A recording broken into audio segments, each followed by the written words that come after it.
ہم مسلمان ہیں، اللہ تبارک و تعالیٰ نے جو دین برحق ہمیں عطا فرمایا ہے وہ دین ہماری تمام ضروریات کو پورا کرتا ہے۔ ہمیں یہ حکم دیا گیا ہے کہ ہم اللہ سے جب بھی مانگیں دنیا اور آخرت کی بھلائی مانگیں۔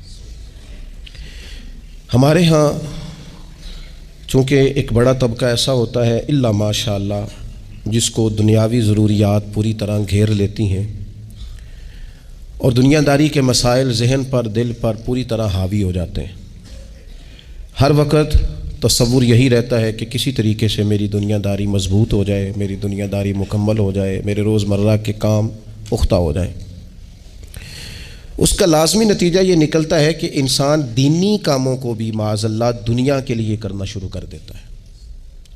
کعبۃ اللہ میں جا کر بھی، بیت اللہ شریف کا طواف کر کے بھی، حجر اسود کے بوسے کے بعد بھی، مقام ابراہیم پر نفل پڑھنے کے بعد بھی، حتیٰ کہ نبی اکرم صلی اللہ علیہ وسلم کی بارگاہ عالی مرتبت کی حاضری کے دوران بھی الا ماشاء اللہ لوگ دنیا ہی مانگتے رہتے ہیں۔ میرا فلانا کام ہو جائے، میرے بچوں کے معاملات سنور جائیں، فلاں کا مستقبل بہتر ہو جائے۔ دنیا کی خیر اللہ سے مانگنا برا نہیں، لیکن صرف دنیا ہی مانگنا اور اپنی آخرت کو فراموش کر دینا۔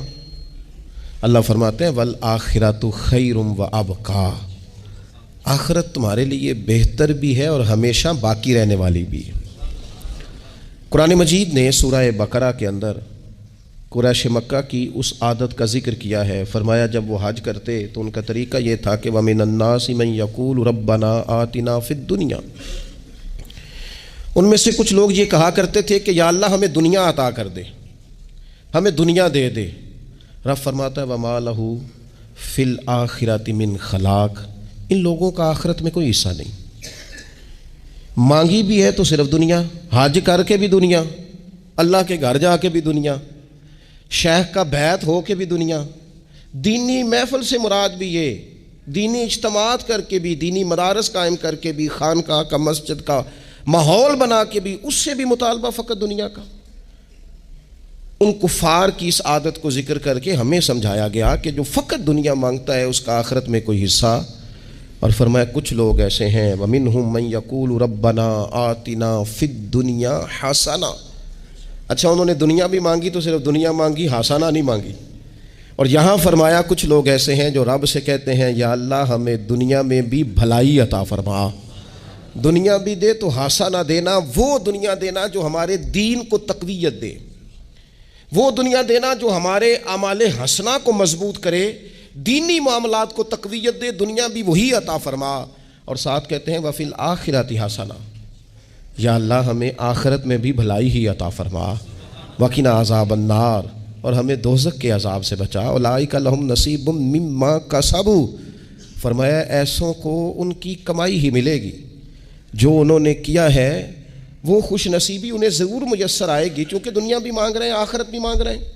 ہمیشہ کوئی بھی کام کریں کسی قسم کا بھی، اس میں یہ دیکھیں کہ کیا اس میں میرے لیے کوئی ذخیرہ آخرت بنے گا، کیا یہ کام میری قبر میں، حشر میں، قیامت میں میرے لیے کوئی فائدہ مند ہوگا۔ میں بڑے درد سے عرض کرتا ہوں بعض لوگ دینی کام کرتے ہیں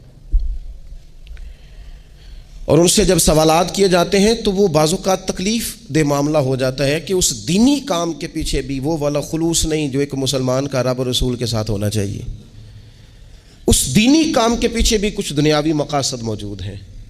تو اگر بڑی پگڑی اور بڑے جبے کے پیچھے بھی ایک دنیا دار چھپا ہوا ہو، لوگوں کو تو دھوکہ دیا جا سکتا ہے، رب و رسول کو تو نہیں نہ دیا جا سکتا۔ وہاں تو دلوں کا خلوص ہی پہنچتا ہے، وہاں تو نیتوں کا حسن ہی پہنچتا ہے۔ تو اللہ تبارک و تعالیٰ سے جب بھی سوال کیا جائے دنیا اور آخرت کی بہتری کا سوال کیا جائے۔ ایک لفظ ہے حدیث پاک میں جس کو عافیت کہتے ہیں۔ ترمذی شریف میں حضرت سیدنا عباس بن عبد المطلب رضی اللہ تعالیٰ عنہ آپ کی روایت موجود ہے، فرماتے ہیں میں نبی پاک صلی اللہ تعالیٰ علیہ وسلم کی خدمت عالی مرتبت میں حاضر ہوا، میں نے عرض کی یا رسول اللہ صلی اللہ تعالیٰ علیہ وسلم مجھے ایسی چیز بتائیں جو میں اپنے رب سے مانگوں۔ چیز مانگنی ہوتی ہے نا، بعض اوقات موقع ملتا ہے تو کئی دفعہ انسان امتحان میں آ جاتا ہے کہ اب مجھے موقع مل گیا ہے، مجھے کہا گیا ہے کچھ مانگ لو تو بھلا میں کیا مانگوں۔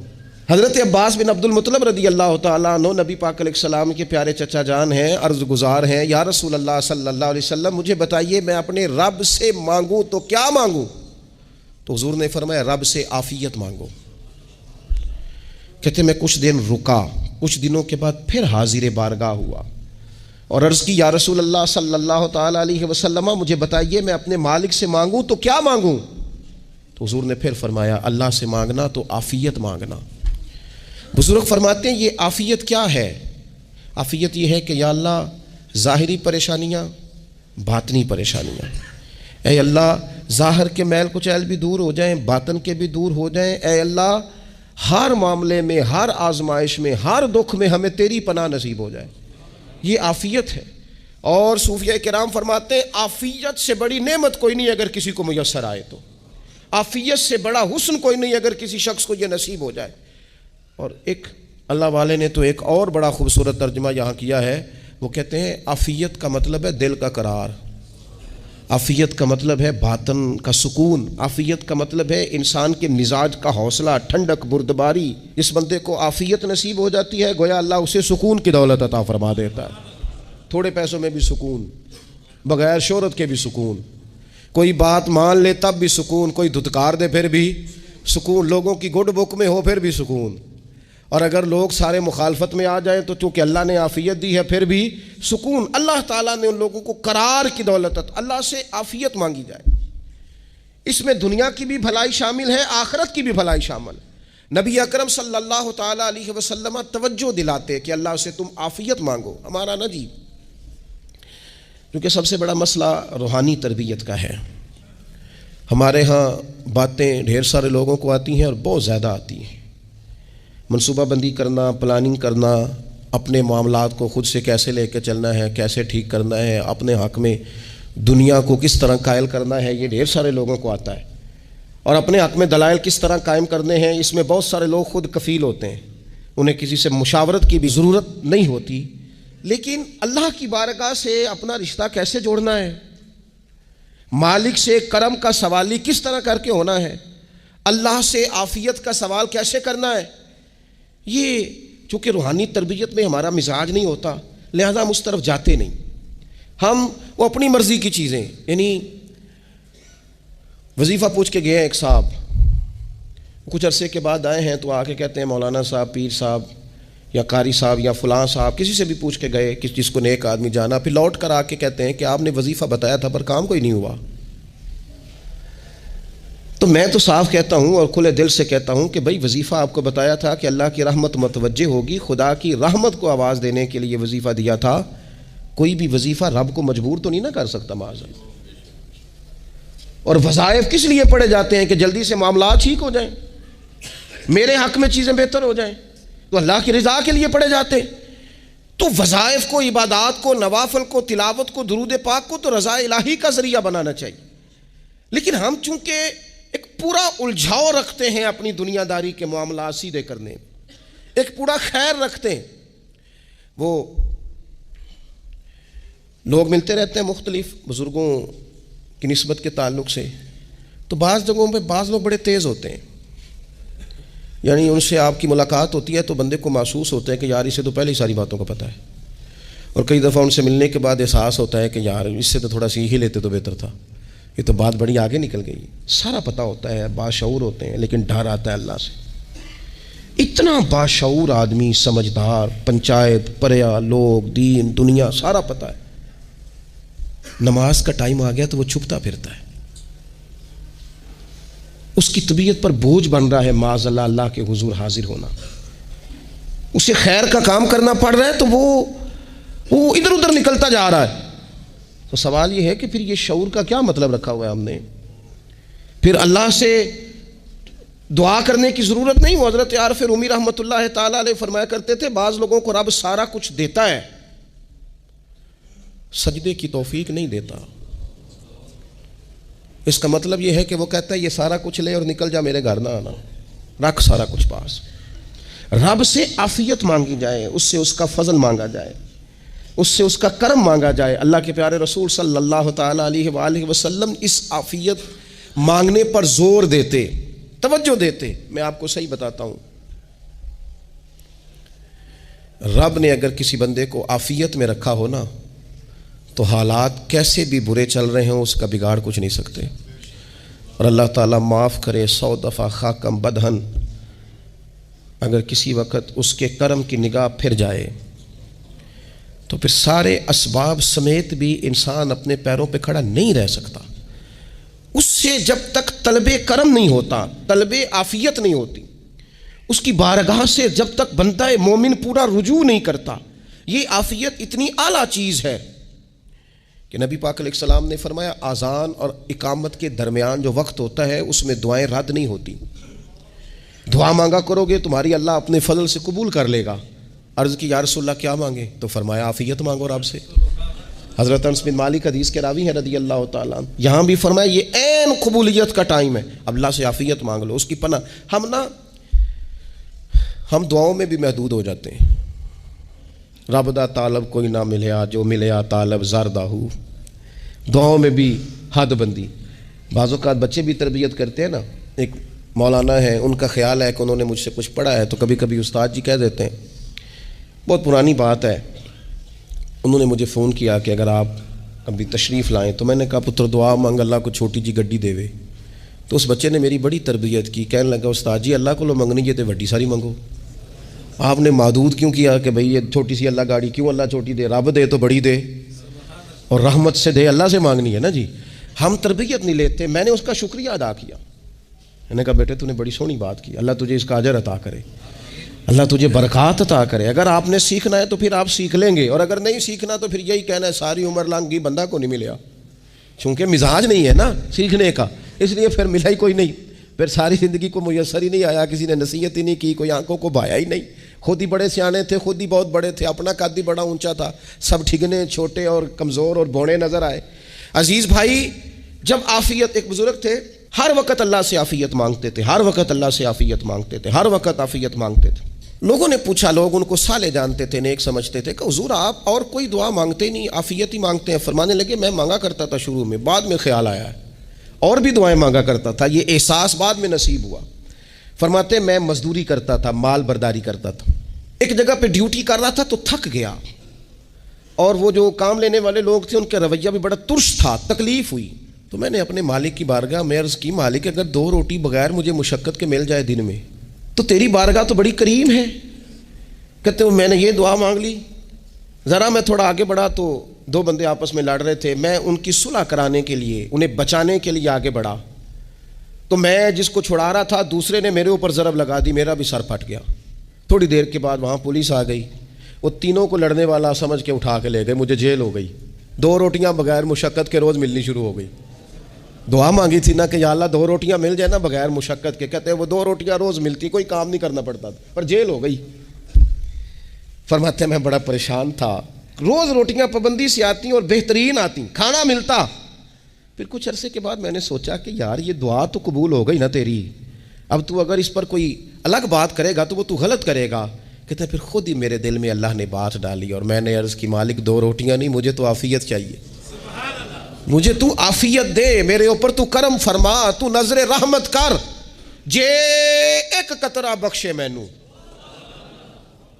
جے ایک قطرہ بخشے مینوں تے کام بن جاندا ہی میرا، مہربانی کر عافیت عطا کر. فرماتے ہیں پھر خدا نے کرم کیا، کہاں سے اسباب بنے میرے جیل سے چھوٹنے کے، کون کون میرے ضمانتی بنے اللہ ہی جانتا ہے. فرماتے ہیں دروازے بھی کھل گئے، رزق بھی ملتا ہے، صحت بھی میسر ہے، سجدہ بھی کر لیتا ہوں، سویرے تلاوت بھی کرتا ہوں، شام کو مدینے والے کی بارگاہ میں رج کے درود و سلام بھی عرض کرتا ہوں، میں ممکن ہوتا ہے تو کسی غریب کی داد رسی بھی کرتا ہوں. اب سمجھ آئی ہے ربنا آتنا فی الدنیا حسنۃ وفی الآخرۃ حسنۃ وقنا عذاب النار. اب سمجھ آئی ہے رب سے جب بھی مانگنا ہے عافیت ہی مانگنی ہے، اس سے کرم مانگنا. ہم نے محدود دعائیں رکھی ہوئی ہیں، محدود، وہ جی فلانا کام میرا ہو جائے تو بھئی وہ ایک ہو گیا، اس کے بعد پھر نئی ٹینشن بن جائے گی. نہیں میں جی بچوں کی شادی کر لوں جی پھر میں فارغ ہوں.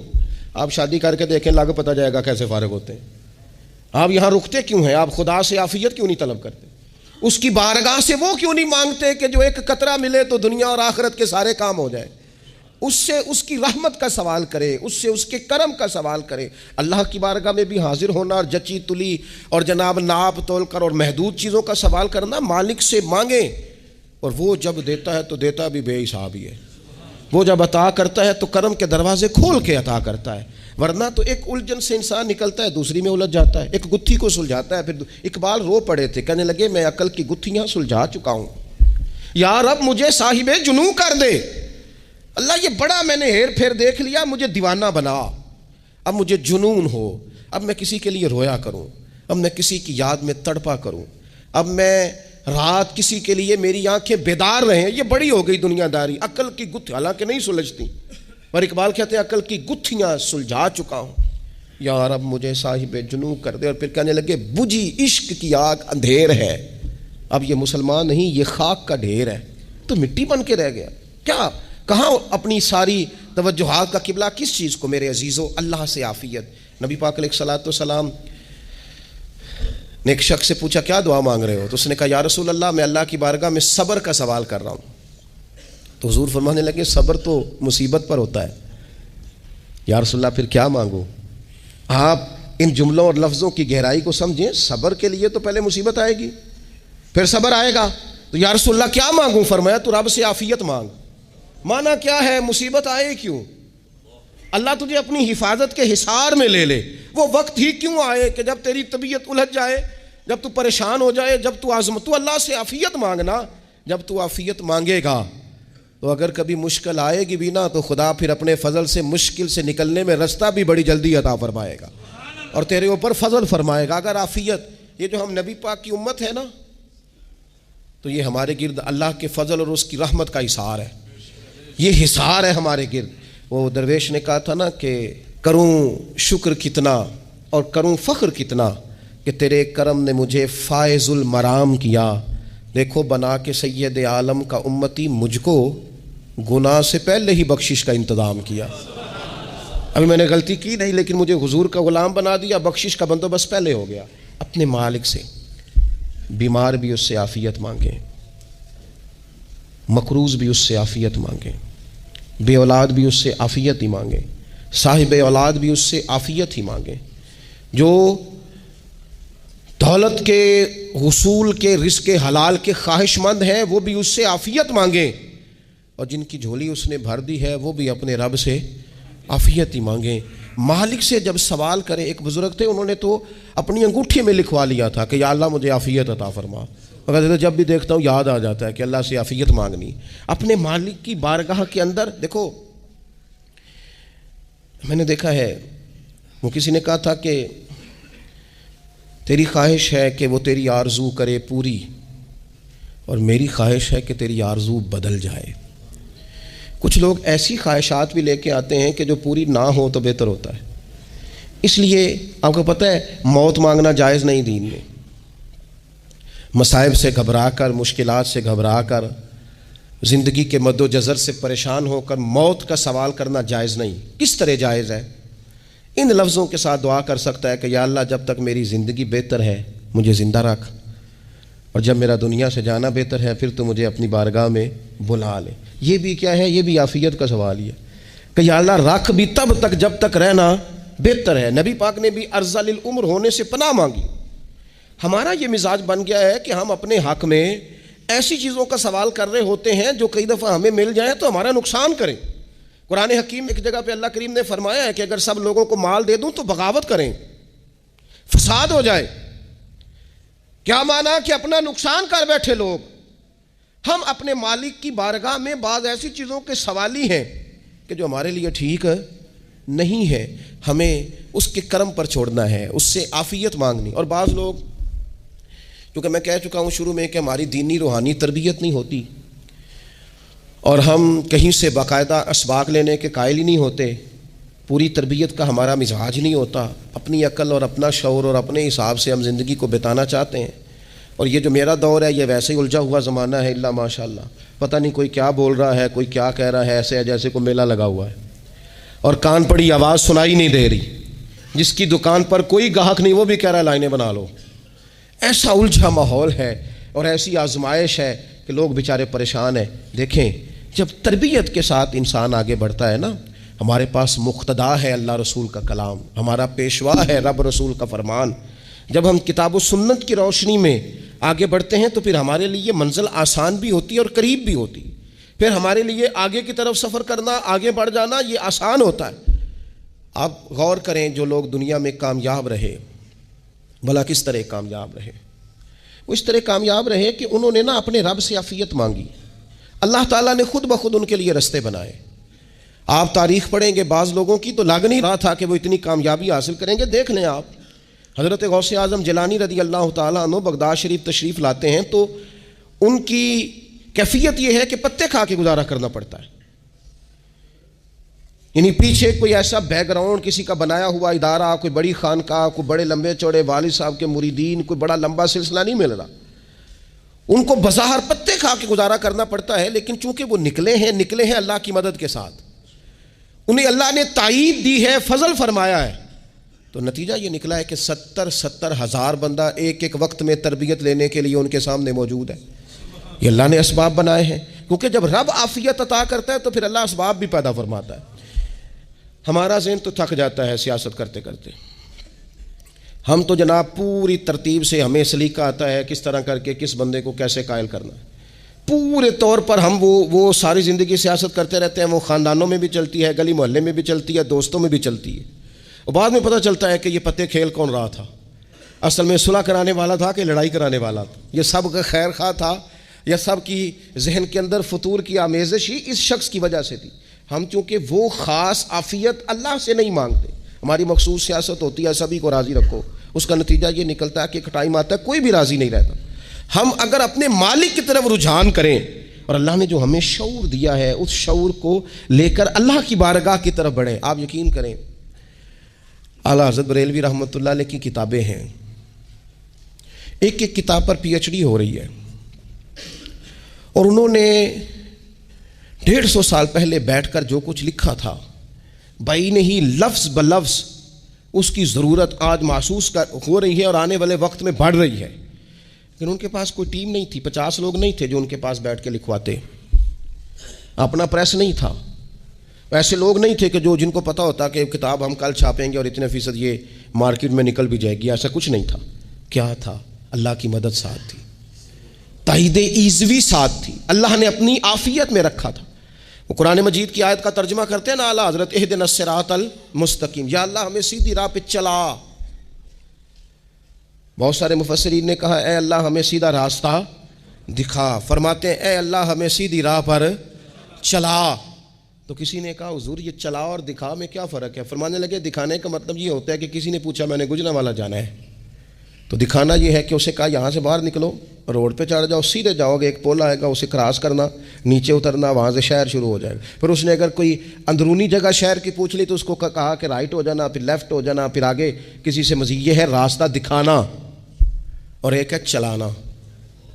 اس نے کہا میں نے گجرانوالہ جانا ہے، تو اس نے کہا ساتھ بیٹھنا میری گاڑی پہ، جہاں تو نے جانا ہے میں چھوڑ کے آتا ہوں۔ یہ راستے پہ چلانا ہے، یہ مقام تفکر ہے، آپ اس پر غور فرمائیں گے۔ کہتے ہیں یا اللہ تو ہمیں راستہ دکھائے گا اور دکھاتا ہے، لیکن چاروں جانب شیطان بھی تو بیٹھا ہے نا، فتنے بھی تو ہے نا، تو اگر تیری رحمت ساتھ رہے، مانا کہ محبت کے سفر میں ہر گام پہ 100 مشکل ہے، لیکن یہ سفر آسان بھی ہے اگر ساتھ تمہارا ہو جائے۔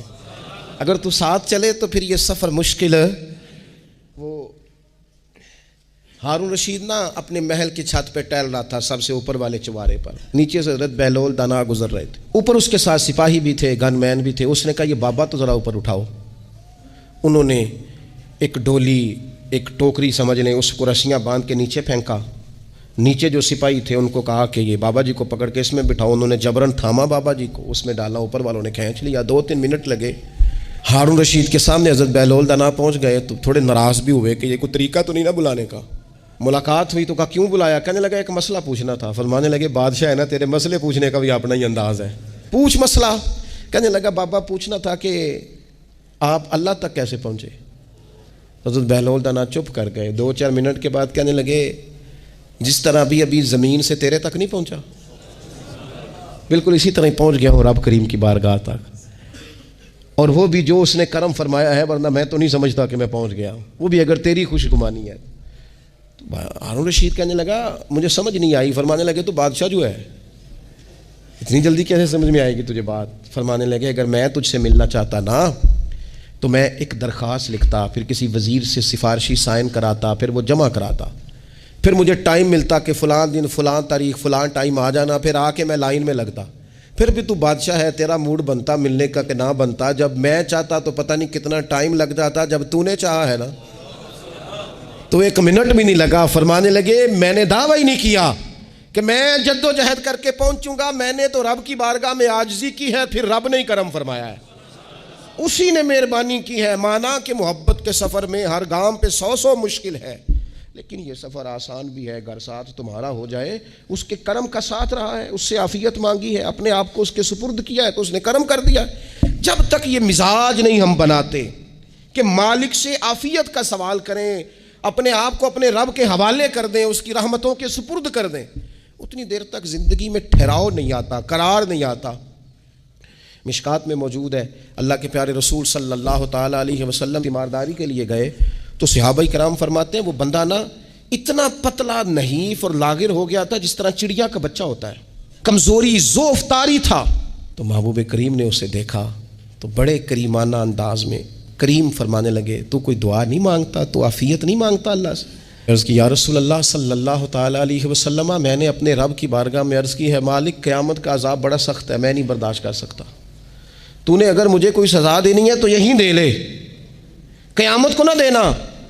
تو کہتے محبوب فرمانے لگے سبحان اللہ، او خدا کے بندے تو رب کی سزا دنیا میں بھی نہیں سہ سکتا، اللہ سے یہ بھی سوال نہ کر، تو رب سے کہہ ربنا آتنا فی الدنیا حسنۃ وفی الآخرۃ حسنۃ وقنا عذاب النار، تو رب سے دنیا میں بھی حسنہ مانگ، بھلائی مانگ، تو آخرت کے لیے بھی بھلائی مانگ، تو اس سے عافیت کا سوال کر۔ تو نے یہ سوال کیوں کیا؟ عرض کی یا رسول اللہ کرم ہو گیا ہے، مجھے سمجھ آ گئی ہے، اب میں اسی طرح ہی کروں گا۔ عزیز دوستو ہم کہاں سہ سکتے ہیں؟ ہم دنیا میں رب کی سزا ہم نہیں سہ سکتے، ہم کمزور ہیں تو گرمی نہیں سہ سکتے، شدید سردی نہیں سہ سکتے، شدت کی بھوک لوگ نہیں سہ سکتے، کوئی آزمائش نہیں سہ سکتے۔ وہ جو لوگ بعض اوقات کہہ دیتے ہیں نا جی فلاں چیز ہمارے اعمال کا نتیجہ ہے، تو میں کیا کرتا ہوں نہ کو یار ہم تو یہ بھی نہیں سہ سکتے، ہم کہاں برداشت کر سکتے ہیں، ہمیں تو وہ معاف ہی فرمائے، ہم حساب والے ہیں ہی نہیں، ہم تو صرف معافی والے ہیں۔ ہم سے نہ حساب پوچھے، اس نے حساب پوچھا تو پھر تو بڑی مشکل ہو جائے گی، اگر اس نے حساب پوچھا تو بڑی رسوائی ہو جائے گی، اگر حساب پوچھا تو مشکلات سامنے دکھائی دینے لگ جائیں گی۔ ہم سے تو